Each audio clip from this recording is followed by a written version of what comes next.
Welcome back to True Crime and Horror, where we unearth the darkest tales from the depths of the unknown.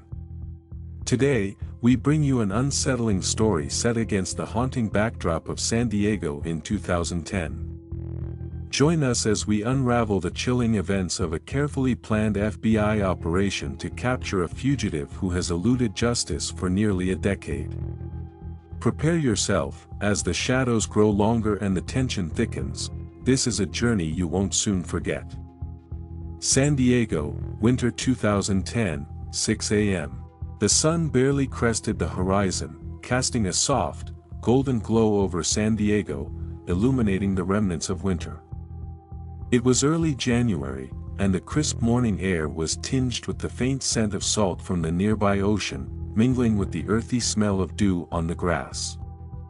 A cool breeze whispered through the palm trees, their fronds swaying gently in the wind, while the city slowly stirred from its slumber. But beneath this serene morning, an FBI operation was in full motion, silently brewing in the background.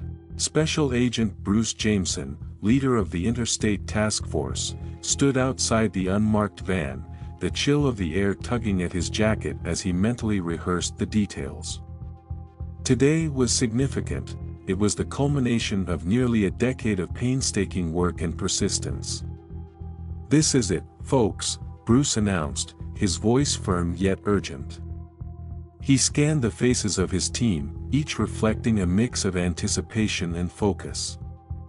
"We've waited 9 years for this. Let's move in. No mistakes. McCowan, or rather, Chris Reynolds, isn't walking away this time." The gravity of the situation hung heavily in the air, a silent acknowledgement of the man they were about to confront. Harris McCowan had constructed a life of quiet normalcy in San Diego, an existence that stood in stark contrast to the horrifying past he had fled. He was a fugitive, wanted for the cold-blooded murder of his wife and mother-in-law in Georgia 10 years earlier, a crime that had sent shockwaves through their community. The operation had to be flawless. He inhaled deeply, letting the salty air fill his lungs. With that, the team surged forward, moving swiftly and silently, determination etched on their faces. The weight of the past pressed heavily on Bruce's shoulders, but today, he hoped, they would rewrite history. Suburban San Diego, same day 10 a.m. In a corporate office building nestled in San Diego's business district, Harris McCowan sat at his desk, typing away. To the rest of the staff, he was the senior marketing analyst, a quiet man who showed up early, did his job efficiently, and left without much fuss. He had built a reputation as professional, maybe a bit cold, but certainly reliable. Across the room, Paul Watkins, his boss, opened his office door and called out, "Harris, could you come in for a moment?" Harris looked up, his hands pausing mid-type. He frowned slightly. Unplanned meetings weren't common, and Paul's tone suggested something serious. He stood, straightening his tie as he walked toward the office. A creeping sense of unease settled in his chest, but he shrugged it off. It was probably just a routine update or request. Inside the office, Harris froze the moment he saw 3 men in dark suits seated across from Paul. The air seemed to grow heavier, and time itself felt like it had slowed. One of the men stood up, extending a hand. "Harris McCowan. My name is Special Agent Bruce Jameson, FBI." Harris's heart began to pound. His palms became clammy as he stared at Bruce. Behind the agent, Paul's eyes widened in confusion and disbelief, clearly unprepared for what was unfolding. Bruce's voice was low and steady. "Or should I say, Chris Reynolds?" Harris blinked, his mind racing. How had they found him after all these years? "You've been running for 9 years, Chris," Bruce continued, sliding a thick manila folder across the table. "It ends today."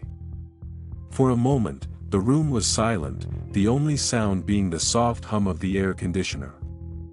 Harris's face remained stoic, but inside, a whirlwind of emotions raged: fear, frustration, and, oddly, a sense of relief. Paul finally spoke, his voice shaky. I don't understand. Harris, what is this?" Harris's eyes darted between the faces in the room. Paul, But the words caught in his throat. There was no escape. The FBI had meticulously tracked his movements, linked every loose end. His double life had finally collapsed. He remained silent as Bruce's agents stepped forward and placed handcuffs around his wrists. Outside, the office was abuzz. People whispered, exchanged glances of shock and disbelief as they watched Harris being led away. "I can't believe it," one of his colleagues muttered. "He never seemed like that." 10 years earlier, Atlanta, Georgia. Chris Reynolds had once been the picture of success. A former athlete turned software salesman, he had a seemingly perfect life. He and Melissa Reiner had met at university and married after 3 years being together. They settled into suburban life, but their marriage quickly began to unravel. Chris's infidelity with another woman, Casey, was the final blow. When Melissa found out about Casey, she confronted Chris, but he denied it. Unbeknownst to him, Melissa had already tracked Casey down. The confrontation between the two women was explosive. Casey, shocked and disgusted, immediately ended things with Chris. "You've been lying to me all this time, Chris," Melissa had yelled during one of their confrontations. Her face was red with fury, her hands trembling as she held up a crumpled photo of him and Casey. Chris denied it at first, though the lies came weakly now. Melissa had already tracked Casey down, and the two women had confronted each other days before. Chris stared at the floor, avoiding Melissa's fiery gaze. "It's not what you think, Melissa. We can work this out. We're beyond that," she spat.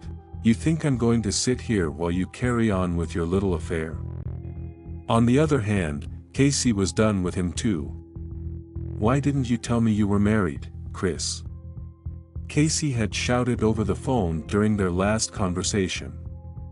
"I was going to leave her. I just needed time. I don't care anymore. Don't contact me again," she said, hanging up with finality. Chris spiraled after that.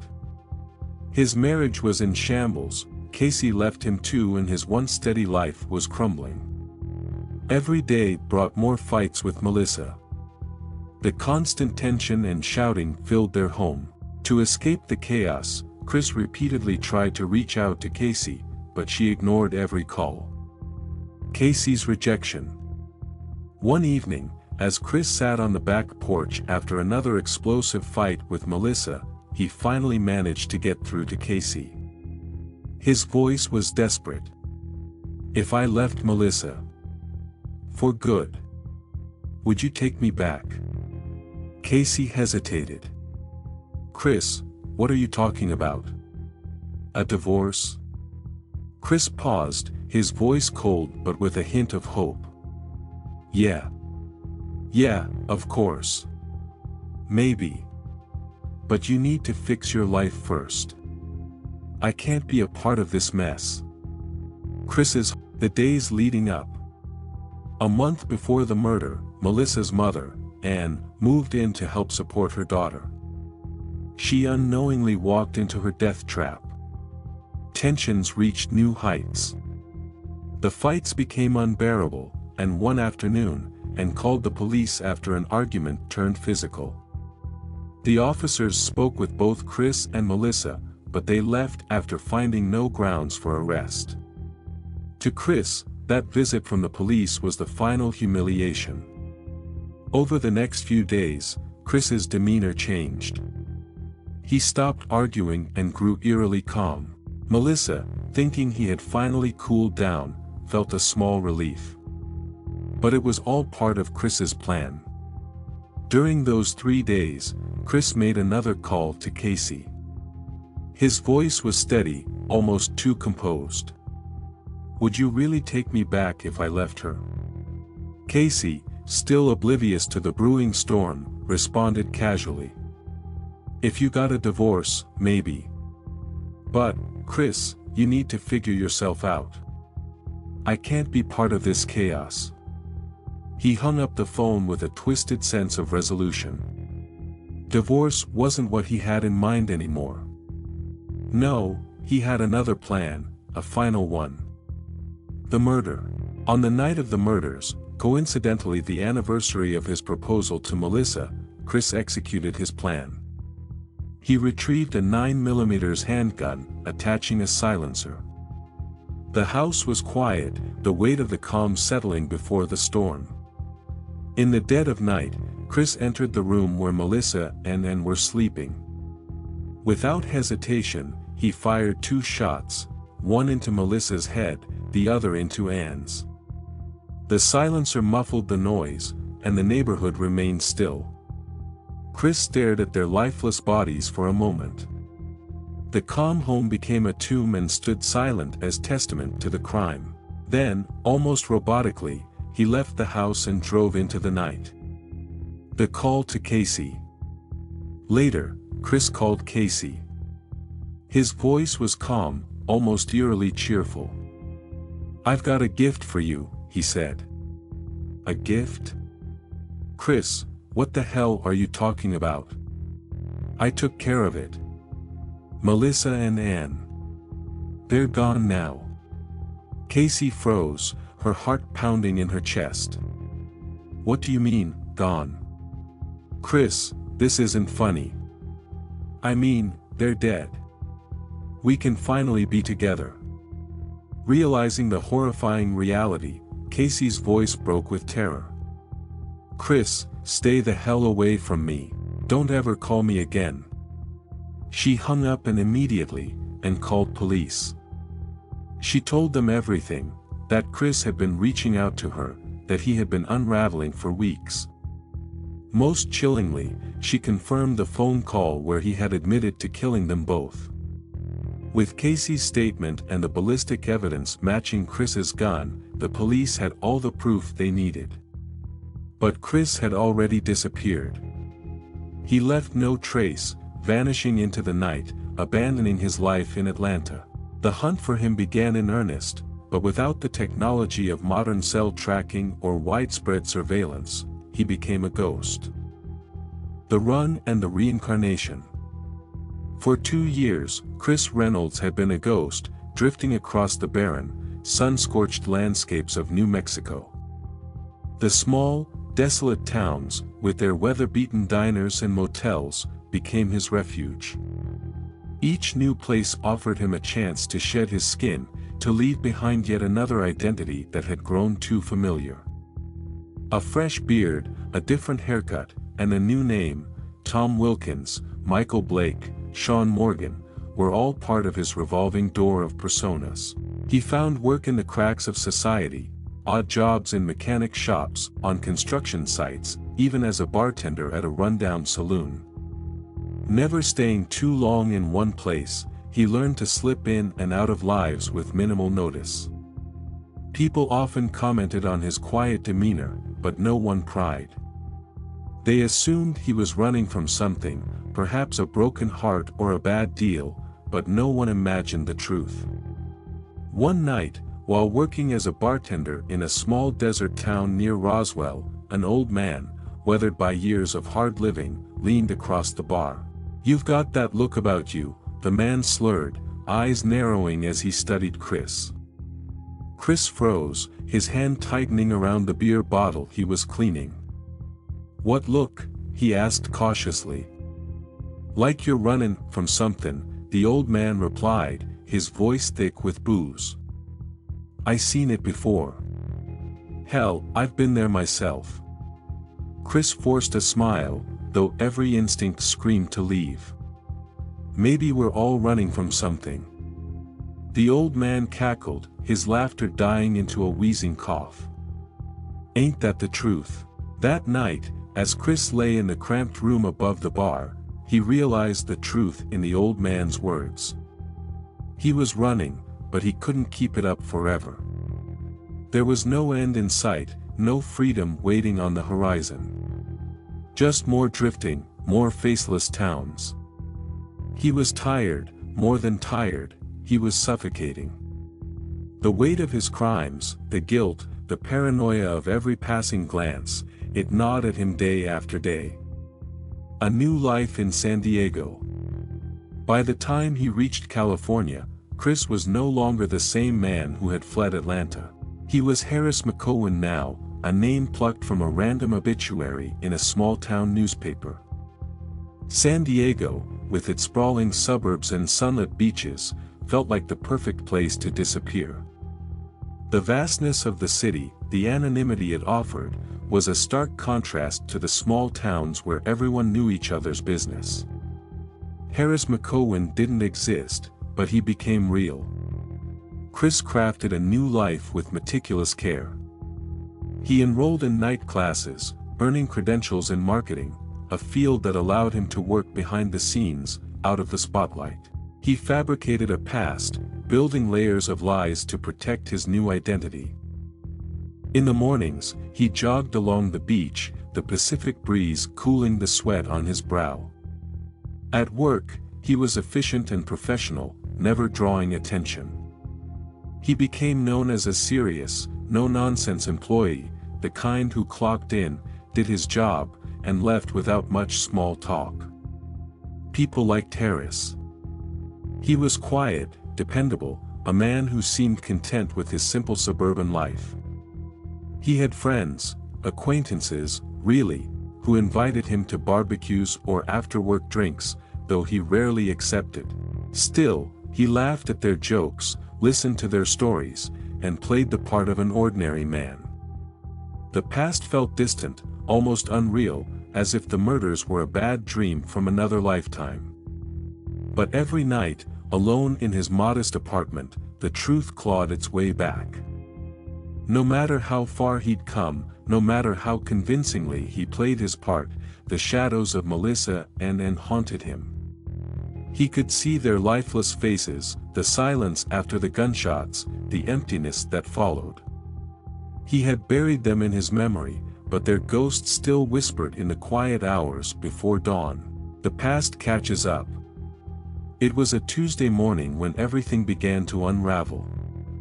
The FBI hadn't been actively searching for Chris Reynolds for years. He had become a cold case, one of many unsolved crimes gathering dust in the archives. But Bruce Jameson, a senior agent with the Interstate Task Force, had a habit of revisiting old files, following up on leads long thought dead. He found himself drawn to the Reynolds case one sleepless night, the brutal nature of the murders still haunting him. Weeks later, Jameson happened upon an advertisement in a local San Diego magazine while researching another case. It was an innocuous article, a simple write-up about a growing marketing firm. But something about the face of one of the employees nagged at him. There was something unsettlingly familiar about the man listed as Harris McCowan. Jameson couldn't let it go. He dug through the old files, pulled up Chris Reynolds' case, and compared the images side by side. The hair was different, the beard was new, but the eyes were the same. A hunch, nothing more, but enough to set the wheels in motion. What followed were months of quiet investigation. The FBI pieced together Harris McCowan's life, tracking his employment history, digging into his past, and slowly building the case that Harris and Chris were one and the same. Led him through the office, heads turned. His colleagues whispered in shock, their faces a mix of disbelief and horror. Harris McCowan, the quiet, serious man they had known for years, was a murderer. The world he had built, the life he had carefully constructed, was collapsing around him, piece by piece. Outside, Bruce Jameson couldn't shake the feeling that something wasn't right. As Chris was placed in the back of the squad car, Bruce leaned down, meeting his eyes. "You seem pretty calm for a man who's just been caught," he said, narrowing his gaze. Chris smiled faintly, his eyes distant, as if he was somewhere else entirely. "I've been calm for days," he replied. "This was always the plan." And in that moment, Bruce felt a shiver crawl up his spine. This wasn't just a man who had been running for 9 years. This was a man who had been planning every step, meticulously, as if the end was part of the journey. As they drove away, Bruce couldn't shake the feeling that, even in defeat, Chris Reynolds had somehow won. Thank you for watching this gripping tale of pursuit and hidden truths. If you found this story as captivating as we did, make sure to like, subscribe, and tap the bell icon to stay updated with our latest spine-tingling narratives. We'd love to hear your thoughts. Share your own stories of intrigue and horror in the comments below. Until next time, stay vigilant. And keep watching those shadows.